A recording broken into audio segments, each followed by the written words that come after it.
Hi guys and welcome back to the channel Deepak Yadav education. Welcome to the daily current affairs discussion.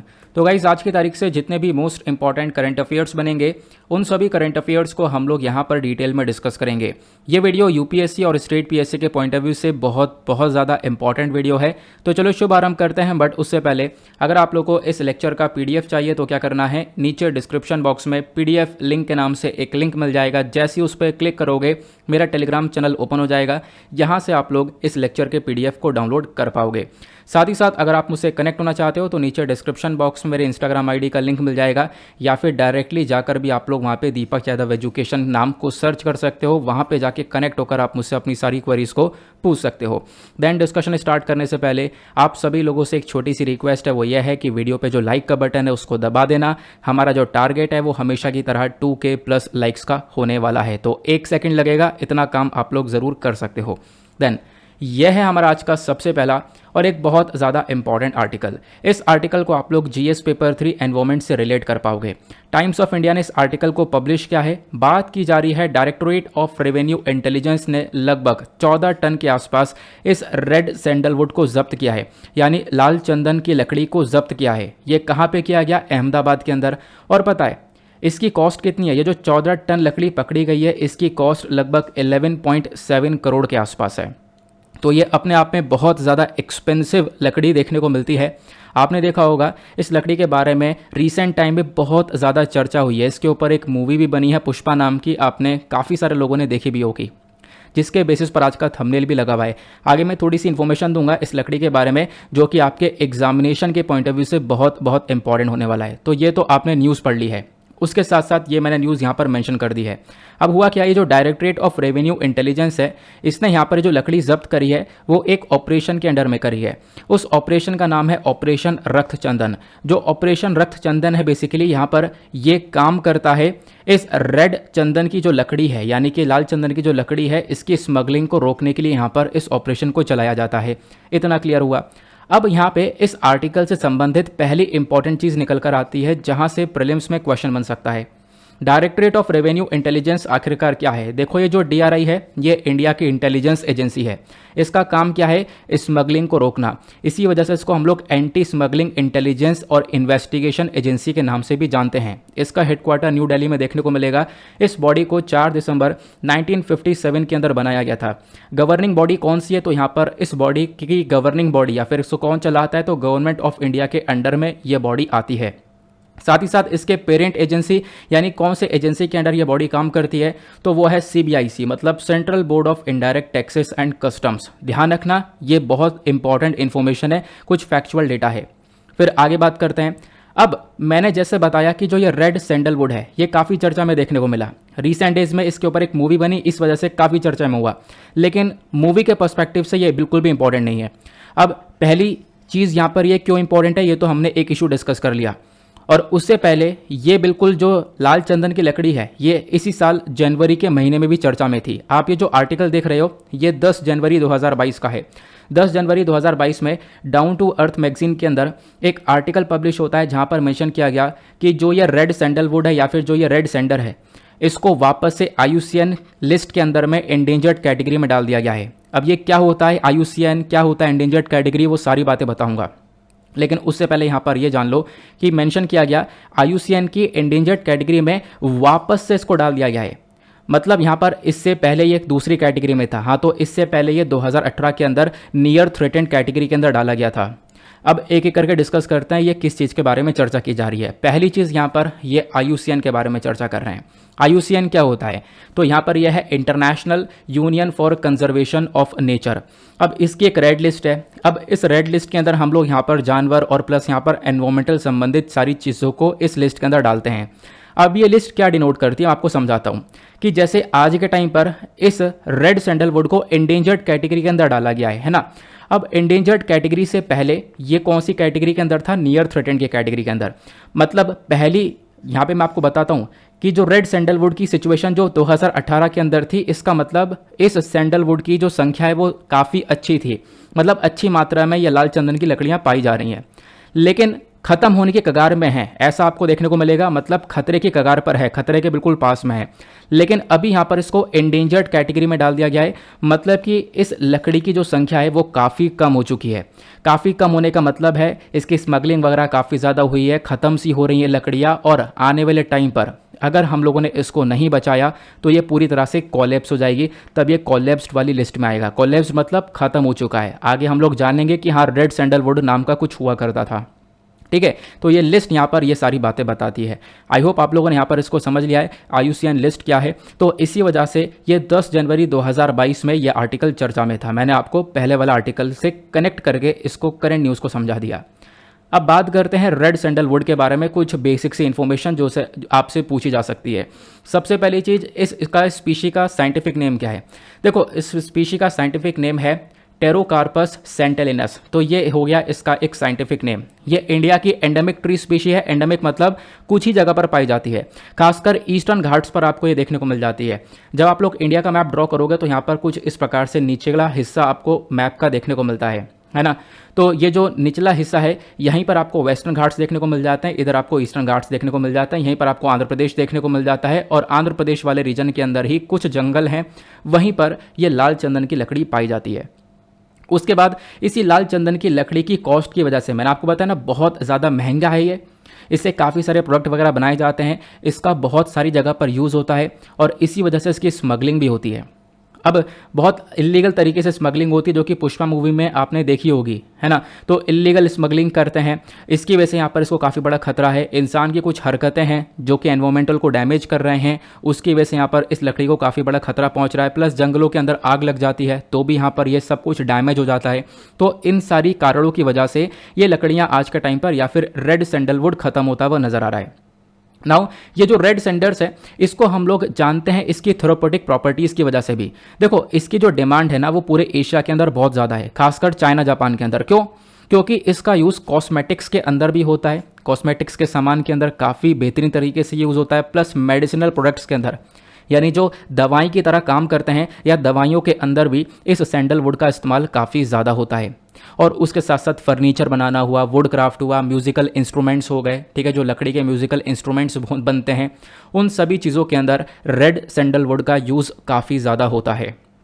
आप लोगों ने यहाँ पर इसका इंपॉर्टेंस भी समझ लिया। अब उसके बाद हम लोग इसके प्रोटेक्शन स्टेटस के बारे में चर्चा करते हैं। आपको इस प्रकार से रेड सैंडलवुड देखने को मिलता है। अब ये जो पॉइंट है ना, ये वाली जो स्लाइड है, ये बहुत बहुत ज़्यादा इंपॉर्टेंट है। बहुत बार इसके आगे वेरी वेरी वेरी लगा लेना। क्यों?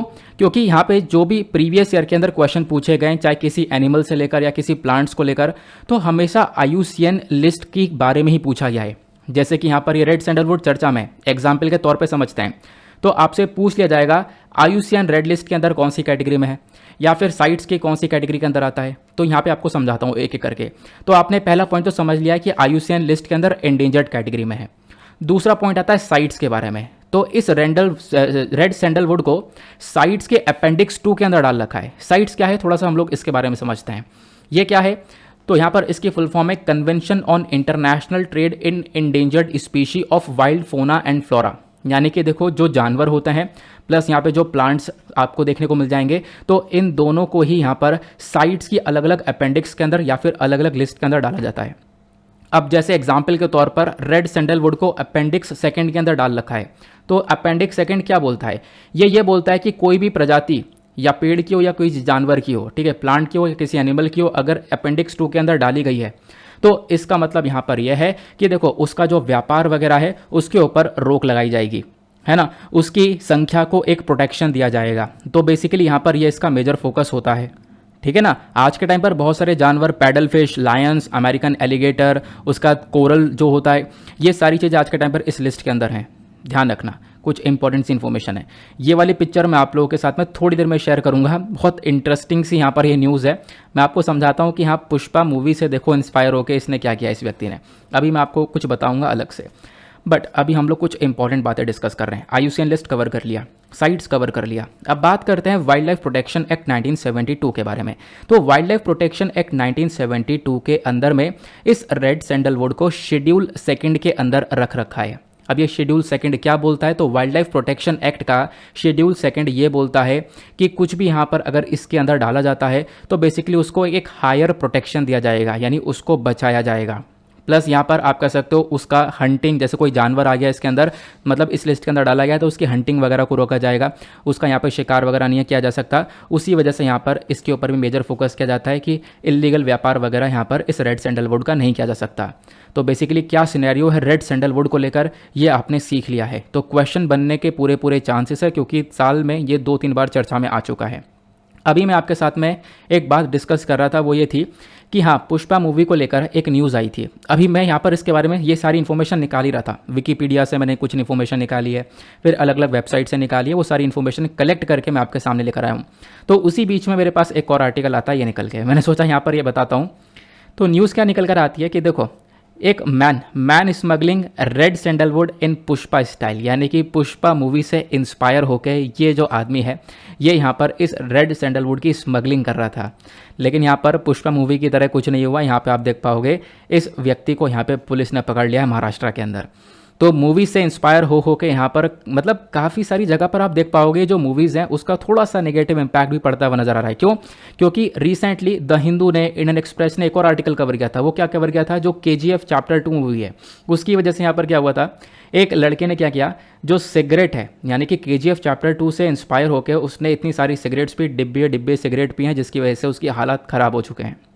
तो यहाँ पर काफ़ी बार आप देख पाओगे जो इंस्पिरेशन है वो गलत वे में ले लिया जा रहा है इन मूवी से। तो कुछ यहाँ पर केसेस ऐसे निकल कर भी आ जाते हैं। ठीक है, तो ध्यान रखना इसके बारे में। कुछ इन्फॉर्मेशन मैंने आपके साथ में यहाँ पर शेयर कर दी है। चलो अगले आर्टिकल पर आते हैं। आई होप आपको मज़ा आ चुका है।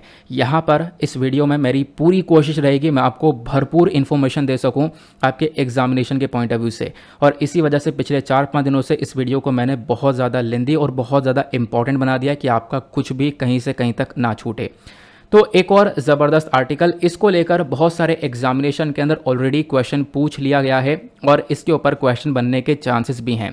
यूनिफॉर्म सिविल कोड, आपको नाम से समझ में आ गया होगा कि यार हाँ समझ, हमें पता है यूनिफॉर्म सिविल कोड क्या है, लेकिन बहुत सारी इन्फॉर्मेशन जो कि आप लोगों को याद नहीं होगी। अगर पता भी है तो यहाँ पर एक रिवीजन कर लेना, और अगर बहुत अच्छे से पता है तो एक बार वीडियो को पॉज करके खुद रिकॉल करने की कोशिश करो कि हाँ मुझे कितनी जानकारी है। अगर अच्छे से आप रिकॉल कर पा रहे हो तो इसको आप 2 से 4 मिनट या फिर 10 मिनट स्किप करो और दूसरे आर्टिकल पर पहुंचो।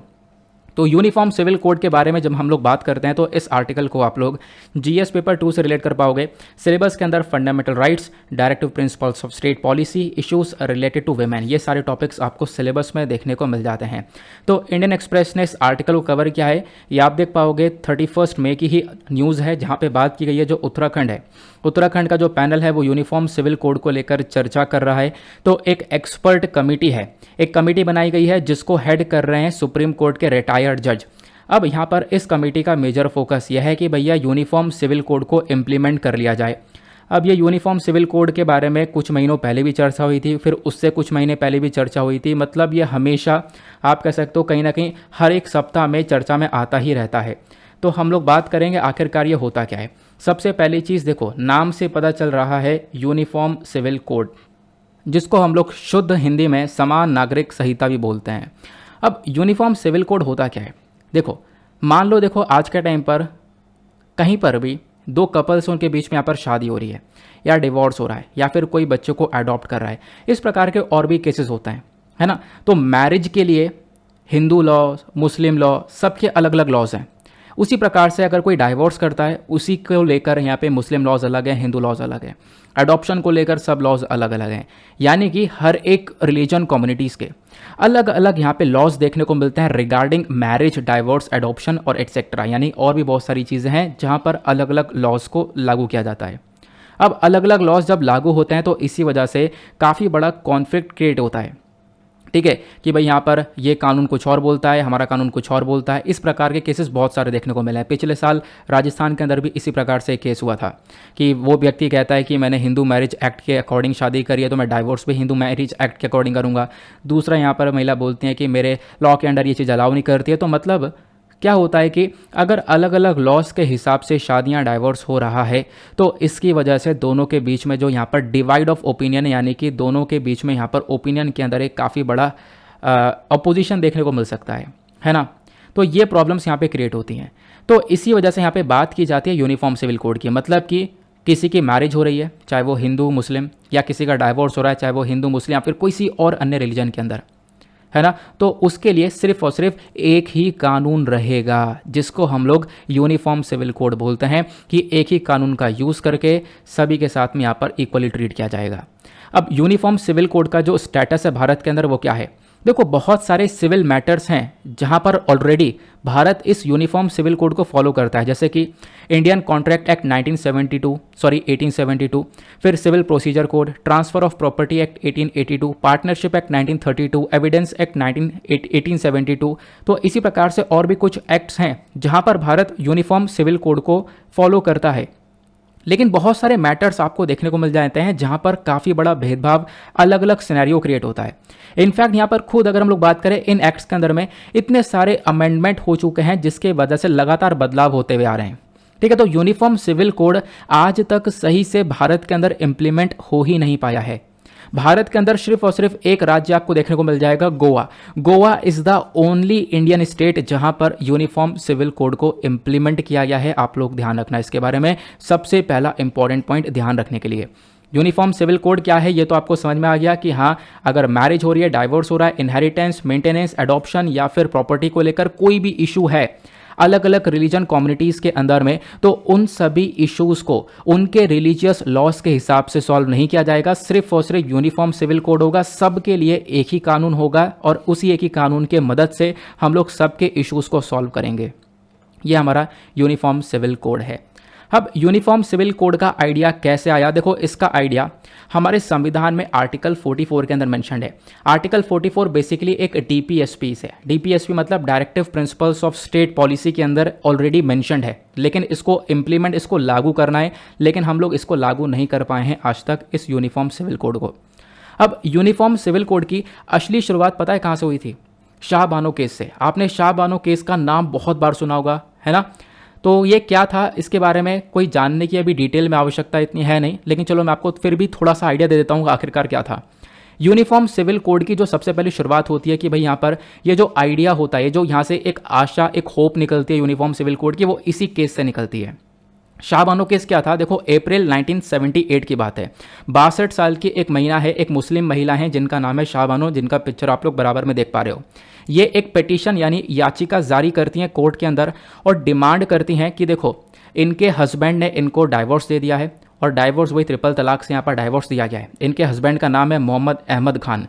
तो जब डाइवोर्स दिया गया तो यहाँ पर कुछ टाइम तक तो इन्होंने यहाँ पर कुछ मेंटेनेंस दिया अपनी वाइफ को, और हालांकि यहाँ पर इनको अपने बच्चे भी पालने थे, 5 बच्चे यहाँ पर उनके साथ में अपना जीवन व्यतीत करना है। तो उसके लिए क्या हुआ, जब डाइवोर्स हो गया, जब इनके हस्बैंड ने कुछ जो मेंटेनेंस वगैरह वो देना बंद कर दिया, तो उसके बाद में शाहबानो पहुंचती हैं कोर्ट में, पिटीशन जारी करती हैं और डिमांड करती हैं कि मुझे एक भत्ता मिलना चाहिए, एक मेंटेनेंस मिलना चाहिए मेरे हस्बैंड की साइड से, क्योंकि हस्बैंड ने यहाँ पर तलाक दिया है, और वो भी ट्रिपल तलाक, 3 बार तलाक तलाक तलाक दे बोलकर यहाँ पर ट्रिपल तलाक दिया है। ठीक है, तो इनको एक मेंटेनेंस मिलना चाहिए, ऐसा यहाँ पर इनकी मांग थी। तो इसको लेकर यहाँ पर जो कोर्ट है, उस कोर्ट ने यहाँ पर इनके फेवर में डिसीजन सुनाया था। सुप्रीम कोर्ट ने भी इनके फेवर में डिसीजन सुनाया। देखो, जो लोकल कोर्ट्स हैं उन्होंने भी इनके फेवर में डिसीजन सुनाया। बीच में यहाँ पर पहले 25 रुपये पर महीना यहाँ पर भत्ता दिया जाने के लिए बोल दिया गया था, फिर उसके बाद में इसको बढ़ा दिया गया था, 100 रुपये से ऊपर कर दिया गया था। तो वो कुछ बेसिक से इन्फॉर्मेशन है, वो आपको जानने की ज़रूरत नहीं है। फिलहाल यहाँ पर इनके सपोर्ट में ये जा रहा था पूरा का पूरा मुद्दा, लेकिन जब इनके सपोर्ट में जा रहा था, सुप्रीम कोर्ट ने भी इनके सपोर्ट में बोला, तो उसके बाद देखो 1985 में सुप्रीम कोर्ट ने भी क्या बोला था, इनके सपोर्ट में यहाँ पर एक जजमेंट दे दिया था कि हाँ बिल्कुल क्या होगा, इनके हस्बैंड को, शाहबानो को एक मेंटेनेंस देना होगा। लेकिन 1986 के अंदर हो जाता है एक बवाल। 1986 में उस समय राजीव गांधी हमारे प्राइम मिनिस्टर हुआ करते थे। तो राजीव गांधी की सरकार ने क्या किया, यहाँ पर शाहबानो केस को लेकर एक और लॉ पास कर दिया, और उन्होंने बोला कि नहीं, मेंटेनेंस देने की कोई आवश्यकता नहीं है। और इसी की वजह से यहाँ पर क्या हो गया था, एक डिफरेंस क्रिएट हो चुका था, पूरा बवाल मच रहा था। क्यों? राजीव गांधी जी ने यहाँ पर क्या किया, आपने वोट बैंक का मामला सुना होगा, अपने वोट गेन करने के चक्कर में सिर्फ और सिर्फ यहाँ पर एक रिलीजन के हिसाब से यहाँ पर एक स्टेप उठा दिया, और इन्होंने यहाँ पर बोल दिया कि नहीं, यहाँ पर मुस्लिम पक्ष को खुश करने के लिए उन्होंने बोल दिया कि नहीं, कोई मेंटेनेंस यहाँ पर नहीं दिया जाएगा। अब जैसे ही इन्होंने यहाँ पर ये बोला, उसके बाद तो बवाल चालू हो गया। यहाँ पर आप कह सकते हो बहुत सारी जो महिला हैं वो खुद यहाँ पे राजीव गांधी के अगेंस्ट में चली गई। राजीव गांधी जी के अगेंस्ट में बहुत सारा प्रदर्शन होने लगा, है ना। और उसके बाद में ही बाबरी मस्जिद वाला इशू भी उठता है, आपको याद होगा, है ना। ये सारी बातें बेसिक सी इन्फॉर्मेशन है। क्यों? क्योंकि जब यहाँ पर ये हुआ, मुस्लिम्स के पक्ष में यहाँ पे सारी बातें बोल दी गई, तो मतलब मैन के पक्ष में सारी बातें बोल दी गई। यहाँ पे मुस्लिम मैन काफ़ी खुश हो गए कि हाँ, मेंटेनेंस वगैरह पे नहीं किया जाएगा। लेकिन वेमेंस और खासकर हिंदू पक्ष के लोग भी काफ़ी नाराज़ थे कि भाई यहाँ पर इन्होंने एक पक्ष में ही पूरा का पूरा डिसीजन सुना दिया। अब क्या हुआ, इन्होंने सोचा भाई 89 के आसपास, 1989 के आसपास फिर से इलेक्शन होने हैं, और यहाँ पर एक पक्ष यानी कि जो एक तरीके से आप कह सकते हो कि मेजोरिटी है जो हिंदूज़ की, वो यहाँ पर कहीं ना कहीं नाराज़ हो गई है राजीव गांधी जी से। तो इसी वजह से यहाँ पर बाबरी मस्जिद के अंदर वो जो पूजा है, अयोध्या पूजा, उस पूजन के लिए यहाँ पे अलाउ कर दिया था। तब उसके बाद से तो आपको पता है कि हाँ क्या क्या होने लगा था, है ना। तो ये मुद्दा, कुछ बैकग्राउंड इन्फॉर्मेशन है, वो मैंने आपको सारी की सारी इसी में ही बता दी है, ताकि आप लोग कहीं पर मतलब ऐसा ना हो कि कनेक्शन ना फील करो। सब कुछ कनेक्ट करके आपस में मैंने यहाँ पर बता दिया है कि क्या क्या हो रहा था, ठीक है। तो फिलहाल राजीव गांधी जी ने यहाँ पर इस पूरे केस के अगेंस्ट में यहाँ पर मुद्दा सुना दिया था। लेकिन बाद में क्या होता है, बाद में इस केस की सुनवाई काफ़ी बार फिर होती है और शाहबानो के फेवर में ही यहाँ पर एक केस जाता है। लेकिन असली शुरुआत जो है यूनिफॉर्म सिविल कोड की, वो इसी केस से निकल कर आती है। हमने काफ़ी सारी कहानी भी पढ़ ली है। और इसी यूनिफॉर्म सिविल कोड के मामले को 2003 में जो हमारे प्रेसिडेंट डॉक्टर अब्दुल कलाम जी थे, इन्होंने भी सपोर्ट किया कि हाँ ऐसा होना चाहिए। फिर 2015 में सुप्रीम कोर्ट ने भी यहाँ पर बोला कि हाँ बिल्कुल हम लोग को आवश्यकता है, यूनिफॉर्म सिविल कोड बिल्कुल हमारे पास होना चाहिए, ठीक है ना। तो यूनिफॉर्म सिविल कोड की जो नींव है वो शाहबानो केस से यहाँ पर रखी गई। उसके बाद और भी बहुत सारे केस आते रहे, सारला मुदगल केस आया, शायरा बानो केस आया, ट्रिपल तलाक वाला, ठीक है। तो इस प्रकार के केस बहुत सारे आते रहे थे। तो यहाँ पर मुद्दा ये हुआ कि भाई हम लोग को आवश्यकता तो है इस यूनिफॉर्म सिविल कोड की। अब आवश्यकता क्यों है, उसमें आप लोग ये सारे पॉइंट्स लिख सकते हो जो कि मैंने आपको बताए। उसके साथ साथ यहाँ पर कुछ और पॉइंट्स मेंशन है, जैसे कि सबसे पहली नीड यह है कि भाई देखो, जितने भी सिटीजन्स हैं उनको इक्वली ट्रीट करना चाहिए।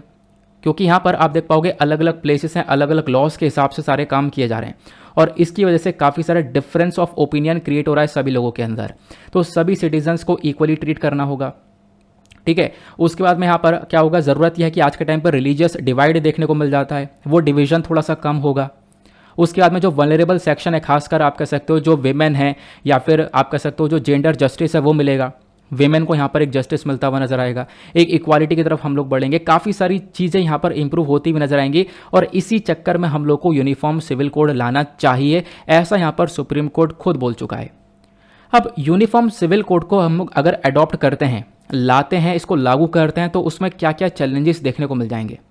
तो काफ़ी सारे चैलेंजेस यहाँ पर क्रिएट हो सकते हैं, ऐसा मेंशन किया गया। जैसे यहाँ पर आप देख पाओगे इंडिया के अंदर जितने भी लोग रह रहे हैं, ठीक है, यहाँ पर इंडिया के अंदर हम लोग सेकुलरिज्म का कॉन्सेप्ट लेकर चलते हैं। सेकुलरिज्म मतलब सभी रिलीजियस के जो लोग हैं वो एक साथ मिलकर रहते हैं। लेकिन इंडिया के अंदर जो अलग अलग डिफरेंट रिलीजियस फेथ वाले लोग रह रहे हैं, उन सब को यहाँ पर बोलोगे एक ही चीज़, उन सब को यहाँ पर एक तरीके से उन सब के ऊपर यूनिफॉर्म सिविल कोड को इंप्लीमेंट किया जाएगा, तो कहीं ना कहीं इस यूनिफॉर्म सिविल कोड से इनकी रिलीजियस प्रैक्टिसेस डिस्ट्रॉय हो जाएंगी। तो ये यहाँ पर बताया गया, ठीक है। तो सबसे पहली चीज़ यहाँ पर यूनिफॉर्म सिविल कोड को अडॉप्ट करने में सबसे बड़ा चैलेंज ये आएगा कि इंडिया का जो सेकुलरिज्म वाला कॉन्सेप्ट है उसके अगेंस्ट में हम लोग जा रहे होंगे। दूसरा यहाँ पर मेंशन किया गया, लोगों के अंदर आज के टाइम पर बहुत सारी अनअवेयरनेस है, मतलब जागरूकता है ही नहीं। ये सबसे बड़ा इशू है ना। लोगों के अंदर बिल्कुल भी इसके बारे में जागरूकता नहीं है, यूनिफॉर्म सिविल कोड के बारे में। उसके पीछे का कारण एजुकेशन प्रॉपर नहीं है, और भाई यहाँ पर कुछ भी मुद्दा हो जाता है तो फेक न्यूज़ बहुत फैल जाती है, जिसकी वजह से काफ़ी ज़्यादा हाहाकार मच जाता है। तो ये सारे मुद्दे देखने को मिलते हैं, इसकी वजह से भी हम लोग यूनिफॉर्म सिविल कोड को इंप्लीमेंट नहीं कर पा रहे हैं। तीसरा एक चैलेंज है कॉन्स्टिट्यूशनल हर्डल। अब यहाँ पे संवैधानिक चैलेंज क्या देखने को मिलता है, आर्टिकल 25। आर्टिकल 25 आपका एक फंडामेंटल राइट है, 12 से 35 तक सारे आपके मूल अधिकार फंडामेंटल राइट्स देखने को मिलते हैं। तो आर्टिकल 25 जो हमारे भारतीय संविधान का, वो बात करता है कि इंडिया में रहने वाले हर एक व्यक्ति के पास में वो हक है कि वो अपने रिलीजन को प्रैक्टिस कर सकता है, उसको प्रोपोगेट, उसका प्रसार कर सकता है। लेकिन क्या होगा अगर इस यूनिफॉर्म सिविल कोड को इंप्लीमेंट करते हैं, तो कहीं ना कहीं यहाँ पर इस वाले आर्टिकल के साथ में एक क्लैश हो जाएगा यूनिफॉर्म सिविल कोड का। तो ये कुछ चैलेंजेस हैं जो कि आपको ध्यान रखने हैं। मेंस में आप लोग इन सारी चीज़ों को कोड कर सकते हो। आई होप आपको मज़ा आ चुका है, यूनिफॉर्म सिविल कोड के बारे में एक एक इन्फॉर्मेशन आपको मिली है।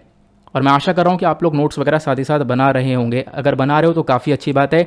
इसी चक्कर में आपके सजेशन के बेसिस पर इस वीडियो को मैंने एक दिन पहले अपलोड करने के लिए यहाँ पर सोचा था। ठीक है, तो वीडियो का इंपॉर्टेंस मैंने खुद बढ़ा दिया है, आप लोग खुद यहाँ पर देख रहे होंगे। पूरा टू द पॉइंट एग्जामिनेशन के पॉइंट ऑफ व्यू से इस वीडियो को डिज़ाइन किया जा रहा है। अब तीसरा आर्टिकल हमारा ये भी काफ़ी ज़्यादा इंपॉर्टेंट होने वाला है। यहाँ पे डिस्कस करेंगे इंडिया का जो व्यापार है यूएसए के साथ में, वो आज के टाइम पर बढ़ चुका है। इनफैक्ट नंबर 1 पर आ चुका है। यानी इंडिया का जो व्यापार है अगर किसी कंट्री के साथ में, खासकर यूएसए के साथ में, वो नंबर 1 पर आ चुका है। पहले भारत का जो व्यापार है वो चाइना के साथ में सबसे ज़्यादा हुआ करता था ना, वो चाइना को ओवरटेक कर दिया है अमेरिका ने, और इससे भारत और अमेरिका के रिलेशंस और ज़्यादा मजबूत होते हुए नज़र आ रहे हैं।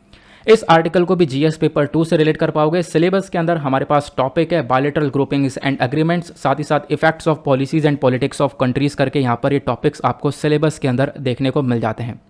बिजनेस स्टैंडर्ड का एक इंपॉर्टेंट सा आर्टिकल है, प्लस यहाँ पर एक एडिटोरियल भी था। ठीक है, बिजनेस स्टैंडर्ड का, तो वहीं से कुछ इन्फॉर्मेशन मैंने लगाई है इस पूरे आर्टिकल में। तो यहाँ पे क्या है, यूएस ने ओवरटेक कर दिया है चाइना को as India's biggest trading partner. तो भारत का सबसे बड़ा ट्रेडिंग पार्टनर कौन है आज के टाइम पर, तो आंख बंद करके बोल देना यूएसए है सबसे बड़ा ट्रेडिंग पार्टनर।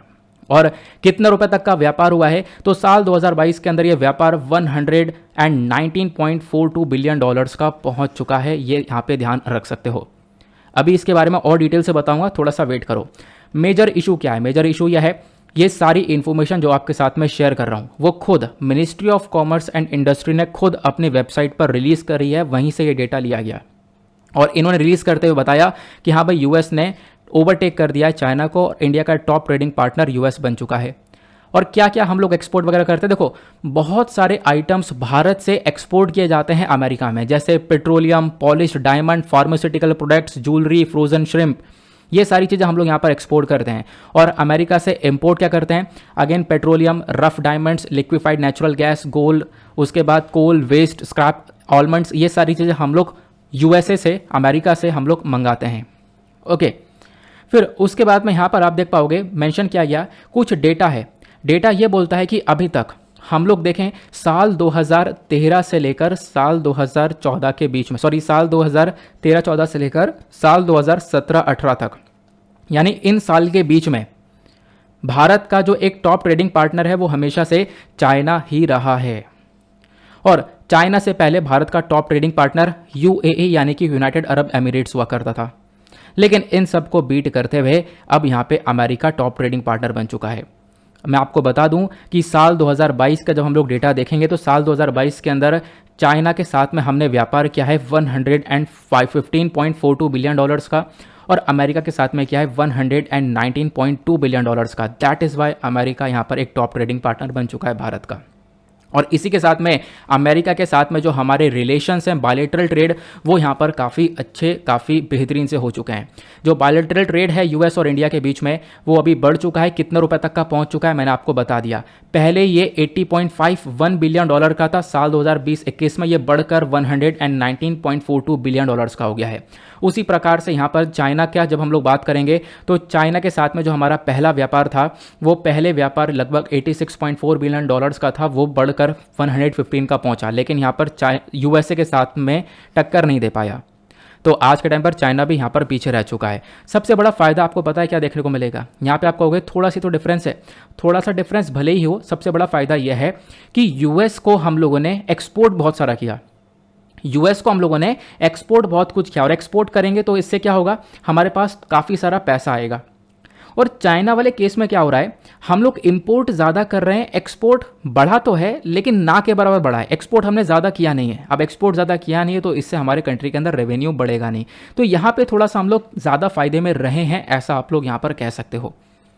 अब यूएस जो है एक लार्जेस्ट ट्रेडिंग पार्टनर बना भारत के साथ में, इसके पीछे के क्या क्या कारण हो सकते हैं, क्या क्या फैक्टर हैं।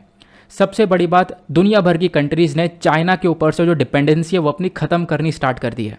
बड़ी बड़ी कंपनीज चाइना को छोड़कर निकलने लगी कोविड-19 के टाइम पर। अब जब छोड़कर निकलने लगी तो इंडिया जैसी कंट्री के अंदर यहाँ पर उनको एक अट्रैक्शन मिला। उसके बाद में भारत ने अभी रिसेंटली आपको पता होगा इंडो पैसिफिक इकोनॉमिक फ्रेमवर्क को भी ज्वाइन कर लिया है, और इसकी वजह से भी आने वाले टाइम पर भारत को इस ट्रेड के अंदर, व्यापार के अंदर एक बहुत बड़ा बूस्टअप मिलने वाला है। ये इंडो पैसिफिक इकोनॉमिक फ्रेमवर्क क्या है, इसके ऊपर ऑलरेडी एक डिटेल्ड वीडियो में बना चुका हूँ। ये अभी जो क्वाड का समिट हुआ था, है ना, इसकी जिसके अंदर 4 कंट्रीज़ हैं, उस क्वाड समिट के अंदर में यहाँ पे आप लोग देख पाओगे जापान के पीएम, यूएस के प्रेसिडेंट और इंडिया के पीएम। यहाँ पे एक ऑस्ट्रेलिया के पीएम भी होने चाहिए थे, जो कि थे, लेकिन अभी यहाँ पर चर्चा नहीं हो रही है। तो ये जो क्वाड का समिट है ये टोक्यो के अंदर हुआ, और इसी समिट के दौरान यहाँ पर एक ग्रुप को बनाया गया जिसका नाम आप देख पा रहे होंगे, इंडो पैसिफिक इकोनॉमिक फ्रेमवर्क। इस ग्रुप के अंदर टोटल 13 कंट्रीज हैं, जिसमें से आसियान की आपको 7 कंट्रीज देखने को मिलती हैं, 4 क्वाड की हुई। बाकी 2 कंट्रीज कौन सी है, नीचे कमेंट सेक्शन में नाम बता दो जल्दी से। अब यहाँ पे आप लोग जब देख पाते हो तो ये इंडियन ओशियन है, ये पैसिफिक ओशियन है, इसी पूरे एरिया के लिए यहाँ पर इस Indo Pacific economic framework group को बनाया गया है।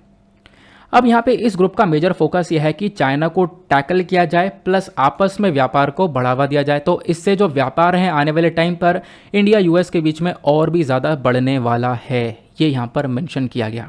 चलो आगे आते हैं। अब भारत ने देखो जो एक्सपोर्ट का मामला है उसमें ऑलरेडी एक इतिहास रच दिया है। हमने अभी तक का रिकॉर्ड तोड़ एक रिकॉर्ड बना दिया है। लगभग साल 2021-22 के अंदर हम लोगों ने जो एक्सपोर्ट किया है वो 418 बिलियन डॉलर्स का क्या है, तो अपने आप में एक रिकॉर्ड हम लोग तोड़ चुके हैं। आने वाले टाइम पर एक्सपेक्टेड है कि और भी ज़्यादा व्यापार और भी ज़्यादा एक्सपोर्ट हम लोग करेंगे। अब यहाँ पर एक और क्वेश्चन आता है कि जो ये इंडिया यूएस का ये व्यापार देखने को मिला, यहाँ से और क्या इम्पैक्ट पड़ता है। देखो दोनों के रिलेशंस काफ़ी सारी चीज़ों में इंप्रूव हो चुके हैं। इंडिया यूएस ने यहाँ पर काफ़ी सारे फील्ड्स के ऊपर काम किया है साथ में, जैसे कि कोविड-19 को लेकर, इकोनॉमिक रिकवरी को लेकर, पेंडेमिक के बाद जो सिचुएशन खराब हुई है उसको सही करने को लेकर, क्लाइमेट क्राइसिस को लेकर, इन सभी चीज़ों के ऊपर भारत यूएस साथ में मिलकर काम कर रहे हैं। ठीक है ना, इसको ध्यान रखना है, ये कुछ मेजर सी बात है। फिर यहाँ पर मैंने आपको बता दिया इसके बारे में, इंडिया यूएस के ट्रेड के बारे में हम लोगों ने ऑलरेडी डिस्कशन कर लिया है। नाउ अब यहाँ पर एक और क्वेश्चन आता है, कहोगे कि यार सब कुछ अच्छा चल रहा है, मतलब भारत यूएस के रिलेशन काफ़ी बेहतरीन है। हाँ बेहतरीन तो हैं, लेकिन उसके साथ साथ इन दोनों कंट्रीज़ के रिलेशन के बीच में कुछ चैलेंजेस, कुछ प्रॉब्लम भी हैं। ऑब्वियस सी बात है, मैंने आपको बता रखा है हर सिक्के के 2 पहलू, यहाँ पर कुछ फ़ायदा है तो कोई नुकसान है। तो भारत यूएस के बीच में व्यापार तो बढ़ा, अब इसी व्यापार के अंदर कुछ कमियां भी हैं। सबसे पहली कमी है टैरिफ इम्पोजिशन। साल 2018 में क्या होता है, यूएस जो है भारत के सामान के ऊपर टैरिफ लगा देता है। यानी कि मैं आपको समझाता हूँ, भारत यानी कि ये हुआ इंडिया और इधर यहाँ पे हुआ ये अमेरिका। भारत ने क्या किया, हम लोगों ने यहाँ से एल्यूमिनियम प्रोडक्ट्स को भेजा अमेरिका के अंदर।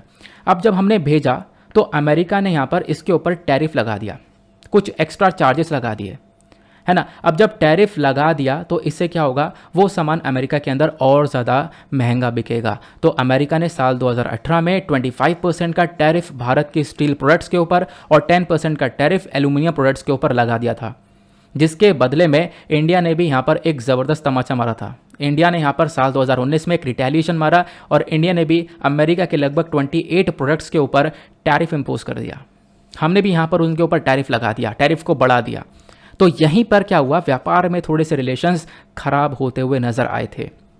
दूसरा चैलेंज क्या है, ये दूसरा चैलेंज है भारत के आत्मनिर्भर कैंपेन को लेकर एक मिसअंडरस्टैंडिंग।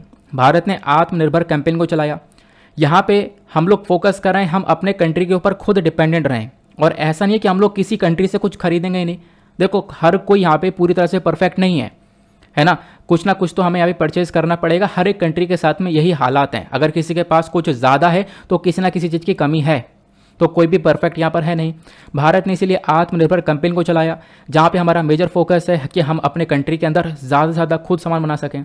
अब जैसे ही इस कैंपेन को लॉन्च किया गया, यूएसए जैसी कंट्रीज़ ने यहाँ पर इसको मिसअंडरस्टैंड कर लिया। यूएसए ने सोचा भारत यहाँ पर प्रोटेक्शनिज्म को फॉलो कर रहा है। क्या प्रोटेक्शनिज्म, ये प्रोटेक्शनिज्म क्या होता है इसको समझते हैं। प्रोटेक्शनिज्म मतलब होता है व्यापार करना, कंट्रीज के बीच में जो व्यापार होता है उसके ऊपर रोक लगा देना, रिस्ट्रिक्शन लगा देना, है ना। प्रोटेक्शनिज्म का मतलब होता है कि इंपोर्ट्स को रिड्यूस कर देना। हम लोग कोई व्यापार करते ही नहीं है, अपने कंट्री के अंदर यहाँ पर इंपोर्ट को कम कर देंगे। कैसे करेंगे, टैरिफ लगा सकते हैं, कोटा लगा देंगे, नॉन टैरिफ बैरियर्स लगा देंगे, मतलब कहीं ना कहीं चार्ज बढ़ा देंगे, अपने आप ही वो जो दूसरी कंट्री एक्सपोर्ट कर रही है हमें वो करना बंद कर देगी। तो ये सिचुएशन यहाँ पर क्रिएट होती है। तो ये चीज़ है, आई होप आपने समझ लिया प्रोटेक्शनिज्म होता क्या है। आगे आते हैं, उसके बाद तीसरा सबसे बड़ा चैलेंज दोनों कंट्रीज़ के व्यापार में देखने को मिलता है, वो है यहाँ पर कुछ जियोपॉलिटिक्स का इशू। जियोपॉलिटिक्स के इशू के बारे में जब हम लोग चर्चा करते हैं तो यहाँ पे आप लोग एक चीज़ देख पाओगे, मैं आपको एक सेकंड दिखाता हूँ काफ़ी अच्छे से। यहाँ पे ये देखो, यूएस की जो हॉस्टिलिटी है वो दूसरे कंट्रीज़ के प्रति देखना चाहिए। तो दूसरा पॉइंट है यार, अच्छा एक पिक्चर मैंने लगाया था, वो पिक्चर गायब हो गया। चलो कोई बात नहीं, कभी कभी पता नहीं हट जाता है, स्लाइड डिलीट हो जाती है, कोई बात नहीं। यहाँ पे हम लोग बात करते हैं जनरलाइज सिस्टम ऑफ प्रेफरेंस के बारे में। हाँ, एक इशू ये भी है, इसी को लेकर मैं पिक्चर लेकर आया था। चलो कोई बात नहीं, यहाँ पे समझ लेंगे ऐसे ही हम लोग। तो होता क्या है, साल 2019 के अंदर डोनाल्ड ट्रंप के टाइम पर यूएसए ने डिसाइड किया कि यहाँ पर क्या होगा, जो जनरलाइज सिस्टम ऑफ प्रेफरेंस के अंदर भारत को फ़ायदा मिल रहा था, वो फ़ायदा हम लोग इंडिया को नहीं देंगे। मतलब भारत अगर कोई सामान एक्सपोर्ट करता था तो वो इस जीएसपी प्रोग्राम के अंदर आ रहा था। अब वो जीएसपी प्रोग्राम के अंदर आएगा तो हमें काफ़ी सारी छूट मिलती थी, बहुत ड्यूटी फ्री बेनिफिट्स मिलते थे, कोई ड्यूटी वगैरह हमारे सामान के ऊपर लगती नहीं थी, सामान सस्ता बिकता था और काफ़ी सारा व्यापार होता था, है ना। लेकिन अमेरिका ने क्या किया, डोनाल्ड ट्रंप के टाइम पर ये बेनिफिट्स देने बंद कर दिए थे, जिसकी वजह से सिचुएशन थोड़ी सी ख़राब हो गई थी, है ना। तो ये भी यहाँ पर एक चैलेंज देखने को मिल जाएगा दोनों कंट्रीज़ के व्यापार के बीच में। अब उसके बाद आते हैं, अब यहाँ पर एक और सबसे बड़ा चैलेंज है, ये बहुत इंपॉर्टेंट है ये स्लाइड।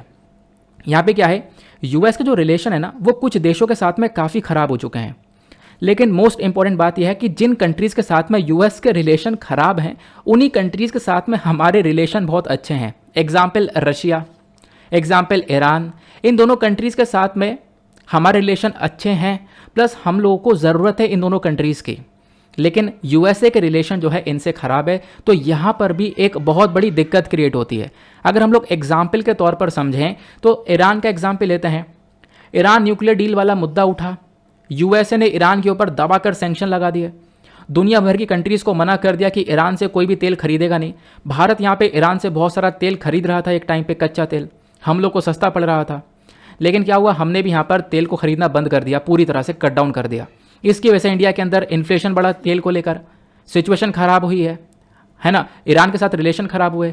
उसके बाद यहाँ पे हम लोग चाहबार पोर्ट, ये जो पोर्ट है ना, ये बंदरगाह, ये हमने खुद डेवलप कर रखा है, यहाँ पे हम लोग काम नहीं कर पा रहे हैं। तो आप लोग देख पाओगे क्या हुआ, यूएस ने जो सैंक्शन लगा ईरान के ऊपर, इसकी वजह से हमारे रिलेशन ईरान के साथ में खराब हो गए। ये सबसे पहला कंसर्न देखने को मिल जाएगा। और दूसरा सबसे बड़ी प्रॉब्लम क्या है, जो यूएस है वो रशिया से भी काफ़ी चिढ़ता है, और यूएस ने यहाँ पर ये सीधा सीधा बोल रखा है कि रशिया से जो भी कोई हथियार खरीदेगा, चाहे वो S-400 सिस्टम हो, बेसिकली सबसे ज़्यादा चर्चा किस चीज़ की होती है, वो S-400 सिस्टम की होती है, जो कि आपको गाड़ी दिख रही है ये वाली, इसके अंदर ये पीछे लगा हुआ है, ये पूरा S-400 सिस्टम है। तो यूएस ने मना कर रखा है कि कोई भी रशिया से ये वाला सिस्टम नहीं खरीदेगा। हालांकि बहुत सारे लोगों ने खरीदा, इंडिया ने भी खरीद लिया है। तो आप कहोगे इसमें यूएस क्या कर पाएगा, तो यूएस ने बोला है हम कार्टसा के सैंक्शंस लगा देंगे। कार्टसा क्या होता है, तो यह है countering America adversaries through sanctions act, ये वाले सैंक्शन हम आपके ऊपर लगा देंगे, ठीक है। तो यहाँ पर इंडिया ने तो परचेज तो कर लिया है, इंडिया ने डील तो कर ली है, अभी तक सैंक्शन लिए लगे तो नहीं है, लेकिन आने वाले टाइम पर सैंक्शन लग सकते हैं, पॉसिबिलिटी है। चाइना ने परचेज किया, चाइना कार्टसा के सैंक्शन के अंडर में है। टर्की ने परचेज किया, टर्की के ऊपर कार्टसा के सैंक्शन लगे हुए हैं। फिर उसके बाद में अमेरिका यूरोप के पीछे ही पड़ा हुआ है। क्यों, यूरोपियन 2 कंट्रीज़ हैं, 2 कंट्रीज़ कौन कौन सी, जर्मनी और फ्रांस। यहाँ पे मैं आपको दिखाता हूँ, ये आप देख पाओगे इधर जो ये ग्रेसवाल्ड नाम की जगह दिख रही है ना, ये जर्मनी के अंदर है, ये आपको ये जर्मनी नजर आएगी। जर्मनी के पीछे आपको फ्रांस देखने को मिल जाएगा, ये यूरोपियन कंट्रीज़ हैं। अब आप कहोगे अमेरिका इनके पीछे क्यों पड़ा हुआ है, ये तो यहाँ पर साथ ही अमेरिका के। तो इनके पीछे इसलिए पड़ा हुआ है क्योंकि ये भी हथियार तो नहीं खरीद रहे हैं रशिया से, लेकिन ये लोग क्या कर रहे हैं, ये लोग यहाँ पर रशिया से अभी भी नेचुरल गैस खरीद रहे हैं। नेचुरल गैस कैसे परचेज करते हैं, तो रशिया से जर्मनी तक एक पाइपलाइन जाती है जिसको हम लोग बोलते हैं नॉर्ड स्ट्रीम 2 या नॉर्ड स्ट्रीम। ये नॉर्ड स्ट्रीम लाइन की जो आपको ये डार्क कलर की लाइन दिख रही है, पाइपलाइन है जो कि समुद्र के अंदर से जा रही है और जर्मनी में नेचुरल गैस देती है, और जर्मनी से फिर उधर यूरोपियन कंट्रीज़ में नेचुरल गैस पहुंचता है। तो उसकी वजह से इन यूरोपियन कंट्रीज़ में यहाँ पे चूल्हा जल रहा है इस गैस की वजह से, है ना। तो यहाँ पे आप देख पाओगे तो अमेरिका के साथ जो रिलेशन है वो इन कंट्रीज़ के काफ़ी हद तक ख़राब देखने को मिल जाएंगे, और इसकी वजह से इंडिया को भी काफ़ी नुकसान होता है। तो यहाँ पर ये एक कमी देखने को मिल जाती है दोनों के रिलेशन के बीच में। ये कुछ चैलेंजेस है जो कि मैंने आपके साथ में डिस्कस किए हैं। नाउ अगले आर्टिकल पर आते हैं। नेक्स्ट आर्टिकल भी बहुत ज़्यादा इंपॉर्टेंट होने वाला है एग्जामिनेशन के पॉइंट ऑफ व्यू से। जीएस पेपर 3 इकोनॉमी से रिलेट कर पाओगे। इनफॉर्मल इकोनॉमी के बारे में डिस्कशन करेंगे, इंडिया के अंदर क्या है मुद्दा इनफॉर्मल इकोनॉमी का। सिलेबस जब उठाओगे यूपीएससी का तो जीएस पेपर 3 के अंदर ये सारे टॉपिक्स आपको देखने को मिल जाते हैं। आगे आते हैं तो बिजनेस स्टैंडर्ड का आर्टिकल है, ये यहाँ पर मेंशन करते हैं कि लगभग 94.11% लोगों ने रजिस्टर कर लिया है। मतलब कि एक तरीके से जो इनकम है 94.11% की इनफॉर्मल वर्कर्स की, वो उनकी इनकम लगभग 10,000 रुपये से भी कम है। मतलब यहाँ पर क्या मुद्दा है इसको थोड़ा समझते हैं हम लोग, ठीक है। इसके ऊपर मत जाओ, अभी मैं ये समझाऊंगा, ये कन्फ्यूजन मत पालना। वैसे तो सिंपल सा टर्म है, इसको समझने से पहले हम यहाँ पर एक चीज़ समझेंगे। इशू क्या है, मुद्दा यहाँ पर यह है, हमारे पास एक लेटेस्ट डेटा आया है। उस डेटा ने यह बताया 27.69 करोड़ 27 से 28 करोड़ इनफॉर्मल सेक्टर वर्कर्स ने रजिस्टर कर लिया है अपने आप को ई श्रम पोर्टल पर। यही हमारी एक न्यूज़ है। ये न्यूज़ मतलब इसी के अंदर कवर करी गई, जैसे मैंने आपको समझाया, हेडिंग कुछ और दे दी गई है, ठीक है। मेन न्यूज़ जो है हमारी वो यह है डिस्कस करने के लिए। सबसे पहली इंपॉर्टेंट चीज़ इसमें से निकल कर आती है ई श्रम पोर्टल, जहाँ पे इनफॉर्मल वर्कर्स ने अपने आप को रजिस्टर करवाया है। देखो, ई श्रम पोर्टल 2021 के अंदर लॉन्च किया गया था। इस पोर्टल का, इस वेबसाइट का मेजर मकसद है कि हम लोग एक नेशनल डेटाबेस तैयार कर सकें अनऑर्गेनाइज्ड वर्कर्स का। हमारे देश में जितने भी अनऑर्गेनाइज्ड वर्कर्स हैं, क्वेश्चन यह है अनऑर्गेनाइज्ड वर्कर्स कौन से होते हैं, तो जो कि कंस्ट्रक्शन का काम कर रहे हैं, मजदूरी कर रहे हैं, माइग्रेंट वर्कफोर्स हैं, ठीक है, सड़कों पर यहाँ पर ठेला लगा रहे हैं, उसके बाद में यहाँ पर डोमेस्टिक वर्कर्स हैं, घर पर काम कर रहे हैं। इसी प्रकार से यहाँ पर कुछ और भी इसी प्रकार के जो वर्क होते हैं वो अनऑर्गेनाइज्ड वर्क के अंदर में आता है। तो जो व्यक्ति ये काम कर रहा है वो है अनऑर्गेनाइज्ड वर्कर, और इन्हीं अनऑर्गेनाइज्ड वर्कर को फ़ायदा देने के लिए, इनकी मदद करने के लिए ई श्रम पोर्टल को बनाया गया। और इसी ई श्रम पोर्टल के अंदर अभी 27 से 28 करोड़ इनफॉर्मल सेक्टर के वर्कर्स ने अपने आप को रजिस्टर करवा लिया है। अब क्वेश्चन यह है कि सर, अगर ई श्रम पोर्टल के अंदर इन्होंने अपने आप को रजिस्टर करवाया तो इससे क्या फ़ायदा मिलेगा वर्कर्स को? देखो, सबसे पहली चीज़, अगर वो रजिस्टर करवाते हैं तो वर्कर्स को 12 डिजिट का एक यूनिक नंबर मिलेगा, एक ई श्रम कार्ड मिलेगा। और इसी के साथ में फ़ायदा क्या होगा इसको समझते हैं।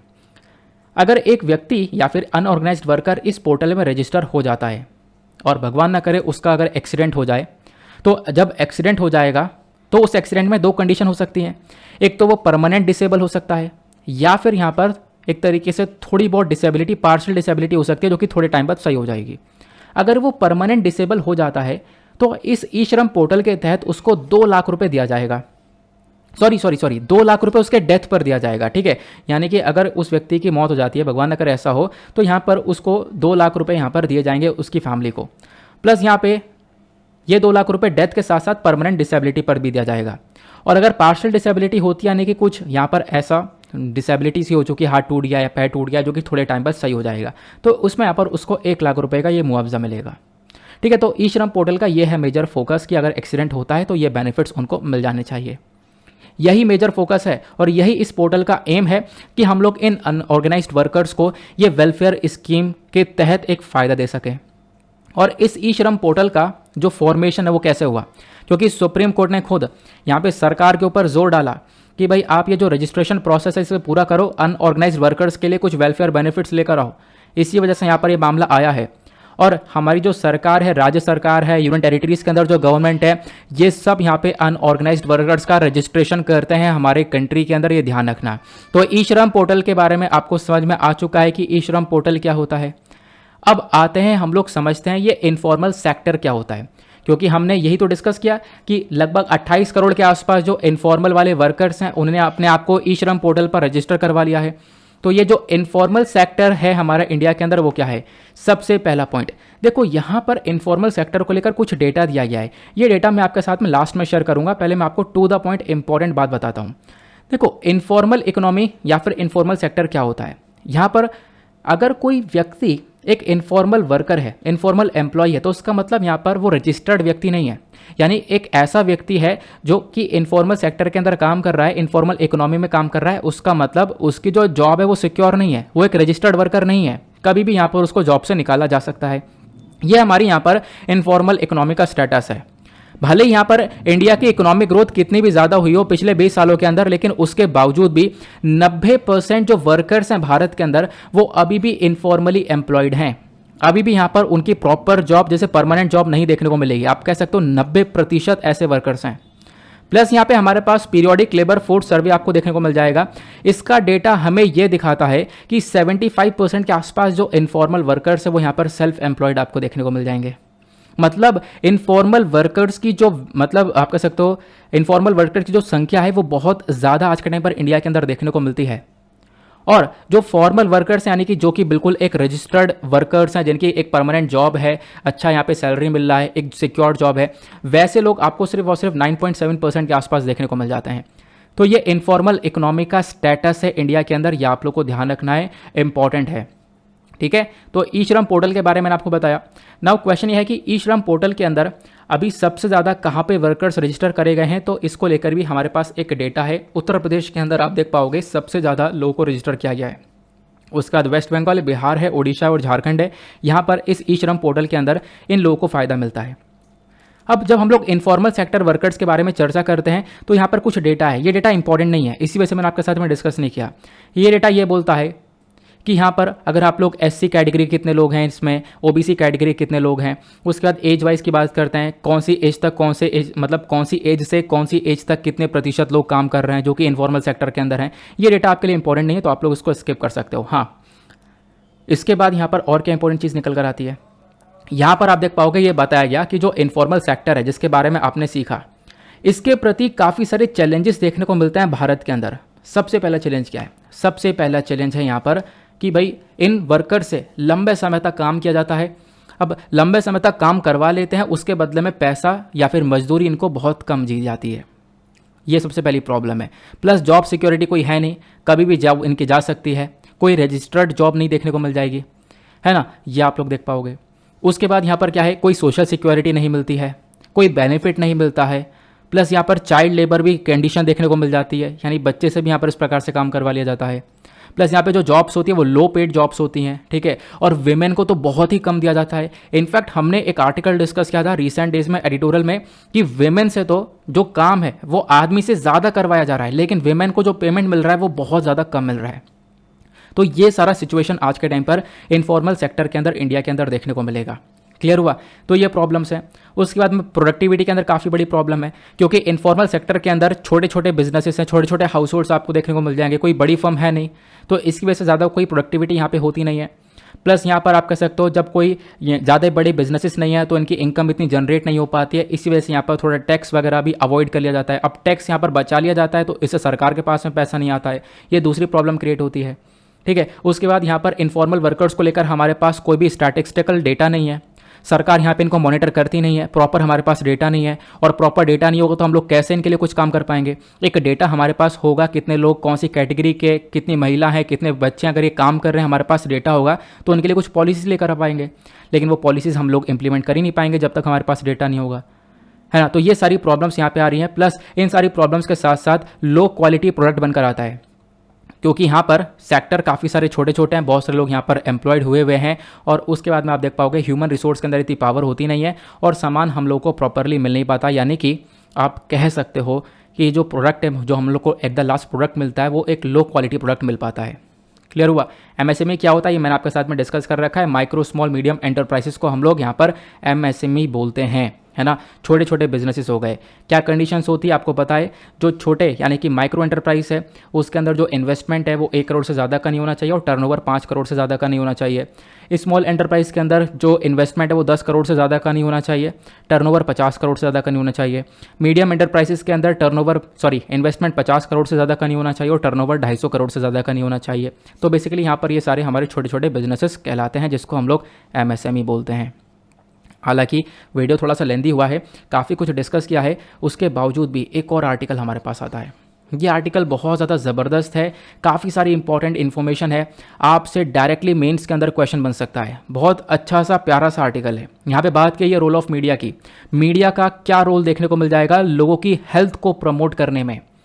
अब आप कहोगे लोगों की हेल्थ प्रमोट की जा सकती है मीडिया से, लोगों की हेल्थ के ऊपर काम किया जा सकता है मीडिया के थ्रू, तो किया जा सकता है। कैसे किया जा सकता है डिस्कस करेंगे। इस आर्टिकल को आप लोग जीएस पेपर 3 से रिलेट कर पाओगे। सिलेबस के अंदर हमारे पास खुद एक टॉपिक लिखा हुआ है सोशल मीडिया का, तो वहाँ से आप लोग इसको आराम से लिंक कर पाओगे। तो आप देख पाओगे द हिंदू का आर्टिकल है, आई&बी मिनिस्टर्स ने यहाँ पर इंडिया के मीडिया को यहाँ पे अपलोड किया, इनकी तारीफ करिए, क्योंकि इंडिया के मीडिया ने पेंडेमिक में कोविड-19 के टाइम पे बहुत अच्छा रोल निभाया है। हालांकि एक अच्छा रोल भी देखने को मिलेगा और एक यहाँ पर नेगेटिव पॉइंट ऑफ व्यू भी दोनों देखने को मिलता है, वो भी आपके साथ में मैं डिस्कस करूँगा। इशू यहाँ पर ये भी देखने को मिलेगा, यूनियन इंफॉर्मेशन एंड ब्रॉडकास्टिंग। यहाँ पर ये 7th एशिया मीडिया समिट के अंदर रहे। अभी रिसेंटली 17वां एशिया मीडिया समिट हुआ है और इस मीडिया समिट के दौरान इंडियन मीडिया की तारीफ हुई है। कोविड-19 के टाइम पर इंडियन मीडिया ने रोल निभाया है और इंडियन मीडिया का जो रोल है इस कोविड-19 के टाइम पर एक पॉजिटिव रोल भी देखने को मिला और दूसरा यहाँ पर नेगेटिव रोल भी देखने को मिला है। तो पॉजिटिव और नेगेटिव रोल दोनों को ही हम लोग यहाँ पर डिस्कस करने वाले हैं। पॉजिटिव रोल क्या है? देखो, पॉजिटिव रोल से पहले मैं आपको एक बात और बताना चाहूँगा। जब हम लोग बात करते हैं मीडिया की, तो आपको पता है मीडिया जो है हमारे डेमोक्रेसी का चौथा पिलर है। अच्छा, बाकी फर्स्ट, सेकंड, थर्ड ये 3 पिलर कौन से हैं? नीचे कमेंट सेक्शन बताओ। बहुत सिंपल सा क्वेश्चन है, ठीक है। तो बाकी 3 पिलर्स कौन से हैं? वैसे तो ये चौथा पिलर है हमारे डेमोक्रेसी का, आपको ध्यान रखना चाहिए। आगे आते हैं, अब बात करते हैं कोरोना में बताओ कि मीडिया ने क्या क्या अच्छे काम किए हैं। सबसे पहला अच्छा काम मीडिया के थ्रू किया गया कि भाई यहाँ पे अवेयरनेस यानी जागरूकता फैलाई गई है। जागरूकता खूब सारी फैलाई गई, जो गवर्नमेंट की गाइडलाइंस वगैरह हैं वो सब यहाँ पे लोगों तक पहुँची हैं इस मीडिया के माध्यम से, है ना, टेलीविज़न के माध्यम से, न्यूज़पेपर्स के माध्यम से। उसके बाद में काफ़ी सारी फेक न्यूज़ को भी टैकल किया है, लेकिन यहाँ पर इसको आप लोग नेगेटिव वे में भी देख सकते हो क्योंकि बहुत सारी फेक न्यूज़ आई भी थी, है ना। लेकिन यहाँ पर आप देख पाओगे कुछ जो ऑथेंटिक सोर्स हैं उन्होंने फेक न्यूज़ बिल्कुल भी नहीं दी है, कुछ अच्छी न्यूज़ दी हैं। लेकिन जो सारे सोर्सेज जब आप देखोगे तो यहाँ पे काफ़ी सारी फेक न्यूज़ भी निकल कर आती है, तो दोनों पहलू यहाँ पर कवर हो जाते हैं। उसके साथ साथ यहाँ पर मेंशन किया गया कि सरकार कोई प्रोग्राम चला रही है, कोई स्कीम चला रही है, तो उसको लेकर सारी इन्फॉर्मेशन वगैरह मीडिया के थ्रू लोगों तक पहुँच जाती है। तो पहला पॉजिटिव रोल। पॉजिटिव रोल हालांकि कम है, नेगेटिव रोल आप देख पाओगे भर भर के यहाँ पे लिखे गए हैं इस आर्टिकल के अंदर। नेगेटिव रोल क्या है? सबसे पहली चीज़, इस मीडिया ने पेंडेमिक के टाइम पर बहुत सारी फेक न्यूज़, एक अफवाह वाली खबरें दिखाई हैं, बहुत सारी नफरत तरीके से यहाँ पर ये सारी चीज़ें दिखाई गई हैं, हेट्रेड फैलाने वाली न्यूज़ें दिखाई गई हैं। उसके साथ साथ यहाँ पर मेंशन किया गया कि जब आप लोग देखोगे इतनी सारी फेक न्यूज़ दिखाई गई, कोविड-19 का पहला केस डिटेक्ट हो चुका है और उस खबर को इतना खतरनाक बना के दिखा दिया कि लोगों ने मास्क और सैनिटाइज़र इतने ज़्यादा खरीदे कि मार्केट से उसका स्टॉक खत्म हो चुका था। ये यहाँ पर सिचुएशन हुई और ऐसे यहाँ पर न्यूज़ फैली थी और इसी फेक क्लेम की वजह से यहाँ पर क्या हुआ कि भाई यहाँ पर लोग मतलब फेक न्यूज़ ये भी फैल रही थी कि जो ये कोरोना वायरस है हवा में फैल रहा है, यहाँ पे दूर दूर तक लोगों में आपस में फैल जाएगा। तो इसकी वजह से लोगों ने खूब N95 मास्क लगाए, मतलब कि जहाँ पे नहीं लगाना चाहिए था वहाँ पर भी लोग N95 मास्क लगा के बैठे हुए हैं और खूब सारे N95 मास्क खरीदे गए। इसकी वजह से जो हमारे हेल्थ केयर वर्कर्स थे बेचारे, जो कि यहाँ पर खुद हॉस्पिटल में सर्व कर रहे थे, कोरोना के पेशेंट्स को बचा रहे थे, उनके पास यहाँ पे इन चीज़ों की कमी पड़ गई। तो ये एक प्रॉब्लम, एक नेगेटिव रोल देखने को मिला। उसके बाद तीसरा नेगेटिव रोल, यहाँ पे आपने देखा होगा कोविड के टाइम पर बहुत सारे फेक क्लेम निकल कर आए। इम्यूनिटी बूस्टर मेडिसिन, यहाँ पे एक तरीके से ये जड़ी बूटी है, वो जड़ी बूटी है, इससे इम्यूनिटी बूस्ट हो जाएगी। तो इसको लेकर भी काफ़ी सारी कंट्रोवर्सीज क्रिएट हुई। बाबा रामदेव को लेकर भी कंट्रोवर्सीज क्रिएट हुई थी, आपको याद होगा, है ना।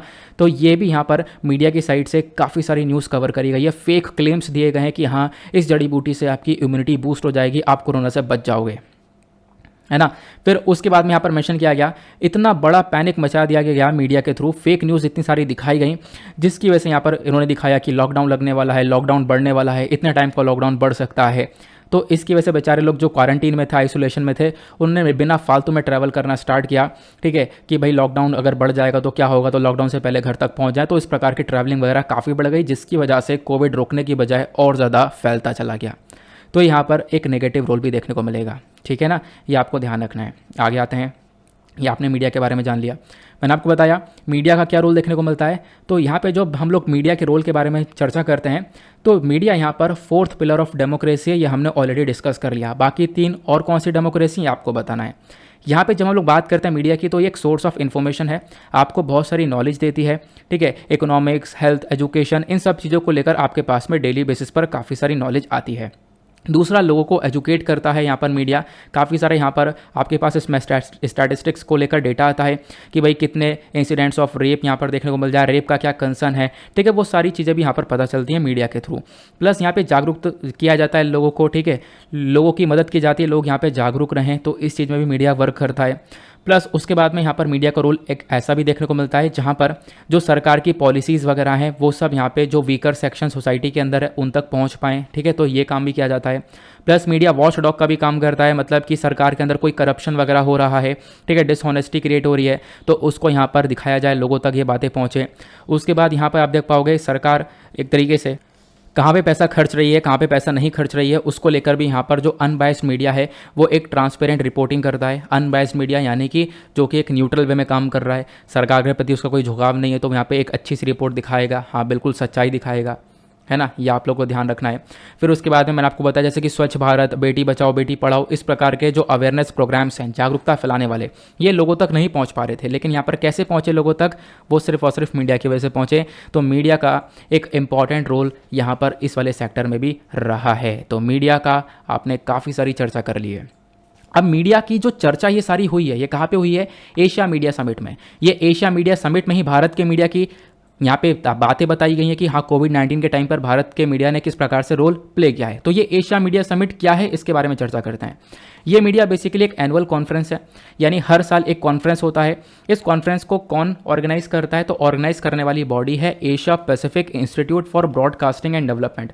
तो ये बॉडी यहाँ पर बेसिकली इस एशिया मीडिया समिट को क्या करती है? ऑर्गेनाइज करती है। इस कॉन्फ्रेंस को काफ़ी सारे लोग यहाँ पर अटेंड करते हैं, decision maker, media professional, scholars, stakeholders of news, ये सारे लोग यहाँ पर इसको अटेंड करते हैं। कहाँ कहाँ से?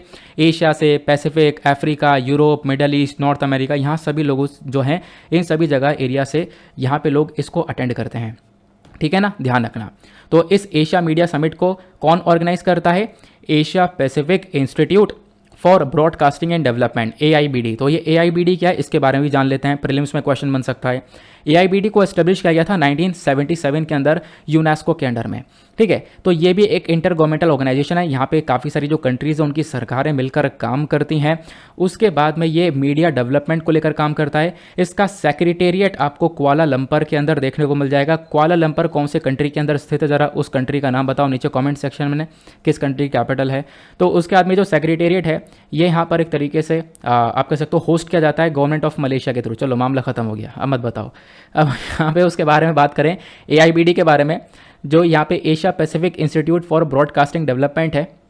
जब हम लोग इसकी बात करते हैं तो इसका मेजर काम है इलेक्ट्रॉनिक मीडिया का जो भी यहाँ पर एनवायरनमेंट है उसको लेकर यहाँ पर कुछ इन्फॉर्मेशन को लेकर आना, मीडिया को लेकर यहाँ पर एक कॉन्फ्रेंस को क्रिएट करवाना, जैसा इसके नाम से ही पता चल रहा है। देन उसके बाद में इस बॉडी के फाउंडिंग मेंबर्स कौन कौन से हैं? तो यहाँ पर इसके फाउंडिंग मेंबर के अंदर पहला है international telecommunication union, united nation development programme, united nation educational scientific cultural organisation. तो ये सारी बॉडीज़ है जिन्होंने मिलकर इस AIBD को बनाया है। और ये AIBD एक कॉन्फ्रेंस रखता है। उस कॉन्फ्रेंस के अंदर यहाँ पर आप कह सकते हो, यहाँ पे आप कह सकते हो ये एक एशिया मीडिया समिट होता है जहाँ पे मीडिया को लेकर चर्चा की जाती है, जो कि रिसेंट डेज में अभी चर्चा की भी गई है। तो AIBD के बारे में आप लोगों ने जान लिया है। आई होप आपने काफ़ी कुछ सीखा है इस वीडियो से, काफ़ी मज़ा आ चुका है। अगर मैं यहाँ पर एक रिवीजन देने लगा, ओवरव्यू देने लगा तो 1 घंटा क्रॉस हो जाएगा। इस वजह से आज मैं यहाँ पर इस वीडियो के अंदर कोई रिवीजन नहीं देने वाला हूँ। ठीक है, तो यहाँ पर आई होप आप लोग इस बात को समझ रहे होंगे। अब जैसा कि आप लोगों ने देख लिया है कि हाँ वीडियो का कितना इंपॉर्टेंस है, कितना कुछ डिस्कशन हम लोगों ने किया है। तो यहाँ पे कुछ क्वेश्चंस बाद में मैं लगाऊंगा, थोड़ा सा मुझे टाइम चाहिए, मैं आराम से कुछ क्वेश्चंस लगाऊंगा बाद में, आपकी काफ़ी और हेल्प हो जाएगी ताकि आप लास्ट में क्वेश्चन अटेम्प्ट कर सको जैसे मैं पहले लगाया करता था। तो उसके लिए थोड़ा सा आपको वेट करना पड़ेगा, है ना, कुछ टाइम, हाँ कुछ थोड़ा सा ज़्यादा टाइम वेट करना पड़ सकता है, लेकिन कोई बात नहीं, जब तक आप लोग यहाँ पर इसको ऐसे फॉलो कर सकते हो। इसमें ऑलरेडी मुझे पूरा दिन लग जाता है, मैं पूरी ताकत यहाँ पर लगा देता हूँ इस वीडियो को तैयार करने में। जितनी मेरे पास पावर होती है, जितनी शक्ति होती है, मैं सारी की सारी लगा देता हूँ इस वीडियो को तैयार करने में। तो आई होप आप लोग इस बात को समझ रहे होंगे। ओके, तो आज के लिए बस इतना ही, मिलेंगे आप लोगों से नेक्स्ट वीडियो में। आज के लिए bye bye, have a nice day, thank you and जय हिंद।